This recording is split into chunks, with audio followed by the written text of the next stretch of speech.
Kovvur division పరిధిలో 73 ration షాపులకు వ్రాత పరీక్షలను నిర్వహించడం జరుగుతుందని ఆర్డీఓ రాణి సుష్మిత తెలిపారు.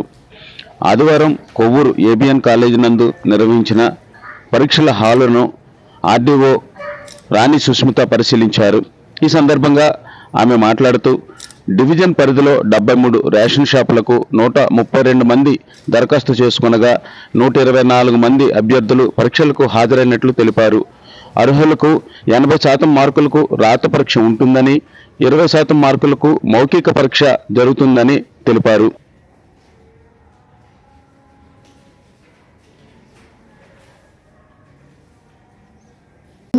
మన కొవ్వూరు డివిజన్లో గల ఫెయిర్ ప్రైస్ షాప్స్కి నోటిఫికేషన్ విడుదల చేయడం జరిగింది. మనకి 73 ఫెయిర్ ప్రైస్ షాపులు ఖాళీలు ఉండగా మనం దరఖాస్తులు ఈ నెల 10వ తేదీ వరకు స్వీకరించాము. స్వీకరించిన తర్వాత మనకి 185 దరఖాస్తులు వచ్చాయి. ఈ వచ్చిన 185 దరఖాస్తులో అర్హత పొందిన దరఖాస్తులు 132. దాంట్లో 53 దరఖాస్తుల్ని తిరస్కరించాము. వివిధ కారణాల వల్ల వాటిని తిరస్కరించడం జరిగింది.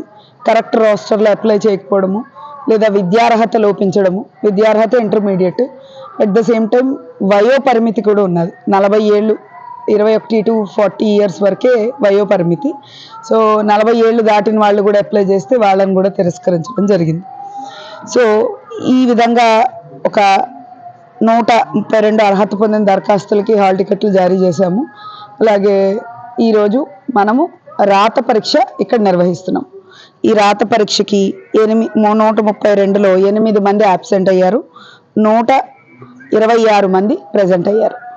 ఈ 126 మందిని యొక్క పేపర్లు ఈరోజు కలెక్ట్ చేసి సీల్ చేసి కస్టడీలో పెట్టడం జరుగుతుంది. తర్వాత మనము వీటి యొక్క ఎప్పుడైతే కరెక్షన్ స్టార్ట్ 21st నుంచి పేపర్ కరెక్షన్ స్టార్ట్ చేస్తాము. ఈ రాత పరీక్ష 80 మార్కులకు ఉంటుంది. పేపర్ 100 మార్కులకి కానీ వాళ్ళకి చాయిస్, వాళ్ళు ఏదైనా ప్రశ్నలు ఎంచుకోవచ్చు. 80 మార్కులకి మేము కరెక్ట్ చేస్తాం దాన్ని. అంతేకాకుండా 20 మార్కులకి వాళ్ళకి మౌఖిక పరీక్ష ఇంటర్వ్యూ ఉన్నది. సో 28వ తారీఖున మనం ఇంటర్వ్యూలు షెడ్యూల్ చేసుకున్నాము. 31వ తారీఖున రిజల్ట్స్ అనౌన్స్ చేస్తాం. సో ఇది ఈరోజు యొక్క ప్రాముఖ్యత. ఇక్కడ ఎగ్జామ్ చాలా శాంతియుతంగా జరుగుతోంది. ప్రశాంతంగా అందరూ వచ్చి హ్యాపీగా ఎగ్జామ్ రాసుకుంటున్నారు. అన్ని మౌలిక సదుపాయాలు వాళ్ళకి కల్పించాము. సో ఈ 126 మంది కూడా చాలా చక్కగా ఎగ్జామ్కి అటెండ్ అవుతున్నారు. ఇది 10:30 నుంచి 12 వరకు పరీక్ష జరుగుతుంది. Thank you.